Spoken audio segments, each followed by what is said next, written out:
pessoal, eu sou a professora Lívia Ximenes e eu estou aqui para resolver questões com vocês sobre o direito societário. Vamos aqui iniciando então nossas questões. Na primeira questão, na sociedade Apuí Veículos Limitada, a sócia Eva foi eleita administradora pela unanimidade dos sócios para o mandato de 3 anos. Em razão de insuperáveis divergências com os demais administradores sobre a condução dos negócios, Eva renunciou ao cargo após 1 ano de sua investidura. A eficácia da renúncia de Eva se dará em relação à sociedade desde o momento em que a Assembleia de Sócios ratifica o ato de Eva? Não, gente, falso. Não é a partir do momento em que a Assembleia ratifica. Somente se a gente analisasse isso, seria contraditório. Mas quando a gente pensa, Lívia, o que seria essa Assembleia de Sócios? Seria um momento, gente, em que os sócios estão reunidos, em que eles demonstram conhecimento sobre o assunto e que eles, dentro dessa questão, desse conhecimento que eles estão tendo sobre o assunto, eles estão se confirmando que estão cientes do pedido da renúncia de Eva. Então, aí sim a gente teria 100% correto. Mas a gente pode afirmar que estaria errado a Assembleia de Sócios ratifica o ato de Eva? Não está errado, mas apenas poderia ser mais completo. Mas, de qualquer forma, a gente continua ainda o item A. Em relação a terceiros, após averbada a renúncia. Será que seria mais ou menos assim? Então, vamos deixar esse item, já que a gente está com uma dúvida um pouquinho em relação a ele. Vamos ao item B. É designado novo administrador para a Eva? Será que a Eva tem que esperar para que a sua renúncia tenha eficácia até o momento de chamar alguém? E se esse povo demorar muito para chamar alguém? Então, esse item B, ele está errado. O item B, com certeza, ele está aí muito errado. O item C. Esta toma conhecimento da comunicação escrita de Eva. E aí, aqui sim, a gente tem uma parte mais correta. Não precisa fazer a assembleia para que todos os sócios deliberem sobre a saída da Eva. Mas a partir do momento em que eles sabem que a Eva notificou, comunicou por escrito a sua saída, aquela saída já é eficaz. Então aqui está correto e o restante. E em relação a terceiros, após a averbação e publicação da renúncia? Verdade, certo? E aqui a gente ainda tem mais verdade, porque quando a gente está diante de terceiros, a gente precisa dessa publicação.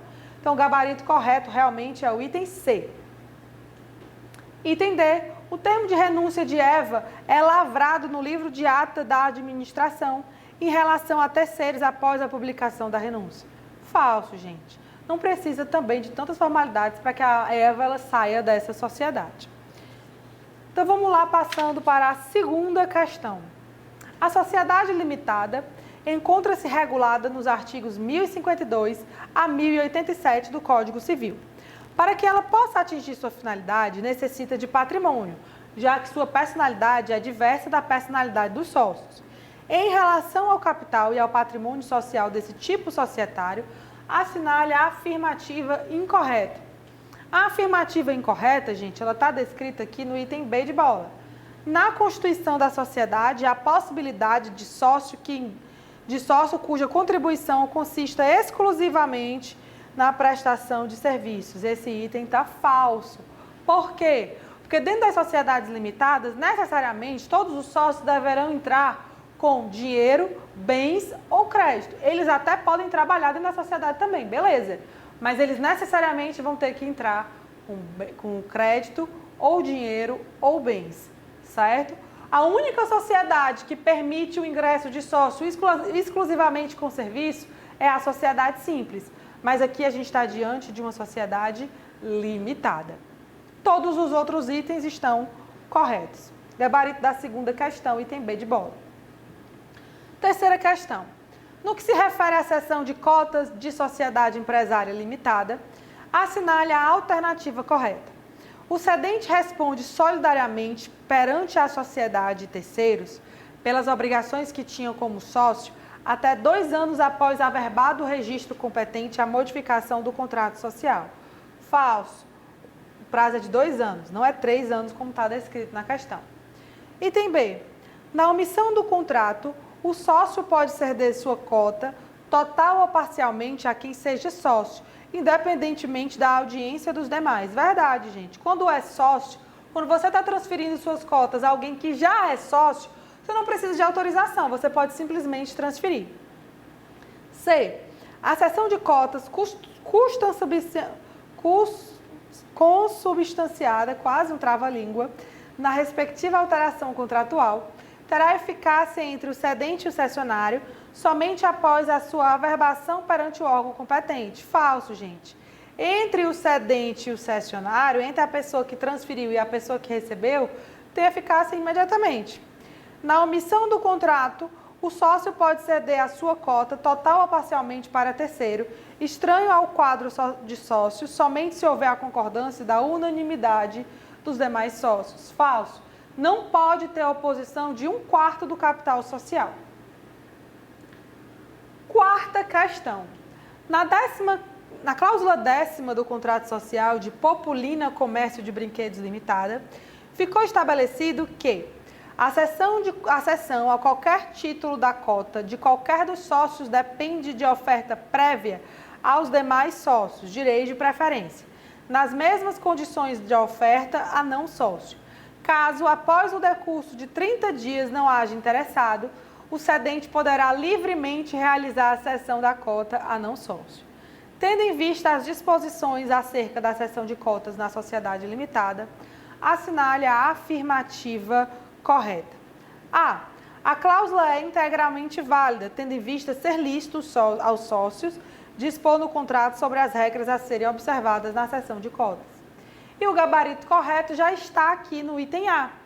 É livre, gente. Os sócios eles podem pactuar do jeito que eles quiserem essa distribuição das cotas. Não existe uma limitação, eles podem pactuar dessa forma. Quarta questão, então, gabarito item A. Quinta questão. A sociedade Farias Macedo e Companhia Limitada, com sede em Floreal, instalou o Conselho Fiscal composto por 5 integrantes, nenhum deles sócio, eleitos para a Assembleia dos Sócios com quórum de maioria simples, com mandato até a próxima Assembleia Anual. Consultada uma advogada para opinar, ela informou que a eleição dos membros do Conselho Fiscal compete à Assembleia Anual dos Sócios. Então, é isso que precisa acontecer. A eleição dos membros do Conselho pela Assembleia Anual dos Sócios. Gabarito correto da quinta questão, item D de dado. Questão 6. A respeito da deliberação dos sócios na sociedade limitada, é correto afirmar que a Assembleia somente pode ser convocada pelos administradores eleitos no contrato social? Falso. A Assembleia também pode ser convocada pelos sócios, desde que representem um percentual mínimo do capital social, entre outros. As formalidades legais de convocação são dispensadas quando todos os sócios se declarem por escrito cientes do local, data, hora e ordem do dia? Sim, verdade, elas podem ser dispensadas. Se todo mundo já sabe o local que vai acontecer e tudo mais, não tem para que enviar toda aquela formalidade da comunicação. A gente preza pelos atos de forma menos burocrática. Todo mundo já confirmou que sabe, então não precisa das formalidades de convocação. Item C. A deliberação em assembleia será obrigatória se o número de sócios for superior a 5, for superior a 10. D. As deliberações tomadas em conformidade com a lei e o contrato vinculam os sócios ausentes, mas não dissidentes, tá? Ela vincula a todos os sócios. Os sócios que discordam, o que eles devem fazer é pedir para constar em ata que eles estão discordando, mas ela vincula a todos. Gabarito da sexta questão, então, item B de bola. Sétima questão. Em relação à modificação do capital social das sociedades limitadas, assinale a alternativa correta. A. Há direito de preferência do sócio no caso de aumento do capital social, exercendo primeiro esse direito sócio majoritário, que poderá adquirir todas as cotas ou quantas lhe interessarem. Após exercido esse direito, Caso restem cotas a ser adquiridas, terá preferência sobre os demais quem tiver maior número das cotas e assim sucessivamente. Falso, gente. As cotas elas devem ser cedidas proporcionalmente à porcentagem de cada um dentro da sociedade. Então, o sócio majoritário ele vai ter direito de adquirir algo proporcional às cotas que ele tem atualmente na sociedade, e assim para todos os sócios. B.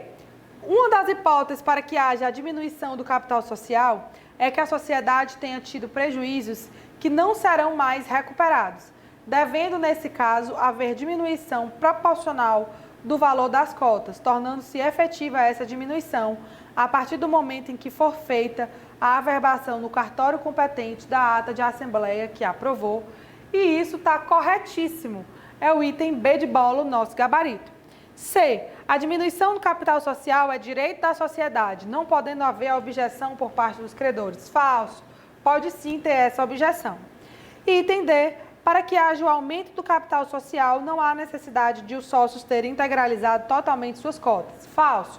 Somente pode aumentar o capital social se ele já estiver devidamente integralizado. Sétima questão, então, gente, item B de bola. Oitava questão. A respeito das sociedades limitadas, assinale a afirmativa correta. A sociedade limitada, nas omissões estabelecidas pelo Código Civil, será regida pela Lei 6.404. Falso. Será pelas sociedades simples. Item B de bola. A cessão de cotas de um cotista de uma sociedade limitada para outro cotista da mesma sociedade dependerá de prévia autorização estatutária. Falso. As cotas podem ser cedidas entre os próprios sócios de forma livre. C. A sociedade limitada é administrada por uma ou mais pessoas designadas em contrato social ou em ato separado. Verdade. Você tanto pode nomear o administrador no contrato social, como você pode fazer a nomeação dele em um documento à parte. Item D. Não dependerá de deliberação dos cotistas a nomeação ou destituição dos administradores. Falso, né? Precisa ter a deliberação dos cotistas, dos sócios, para nomear os administradores e para tirar os administradores também. Oitava questão, item C. Nona questão. Paula, sócia administradora de Nova Trento Serviços Automotivos Limitada, cujo capital encontra-se parcialmente integralizado, comunica aos demais sócios que pretende se afastar da administração e indicar sua mãe para a administração. O sócio Dionísio consulta seu advogado para saber a legalidade da indicação e eventual eleição, porque Maria não integra o quadro social. O advogado respondeu corretamente que a indicação é legal, desde que aprovada pela unanimidade dos sócios diante da não integralização do capital social. Quando você vai nomear um administrador que não seja sócio de uma sociedade, pode. Mas se essa sociedade estiver com capital em aberto, ou seja, não estiver com capital integralizado, precisa ter a unanimidade dos sócios autorizando ali, nomeando aquele administrador não sócio. Um gabarito correto, item A. Décima questão. Miguel e Paulo pretendem constituir uma sociedade do tipo limitada, porque não pretendem responder subsidiariamente pelas obrigações sociais.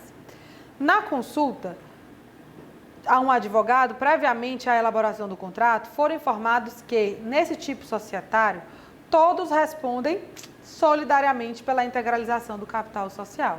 Então, até o capital social estar 100% cumprido, 100% integralizado, eles vão estar lá correndo riscos. Eles podem ser chamados a responder com seus bens pessoais pelo valor que está faltando para fechar a integralização. Então, décima questão, gabarito item A.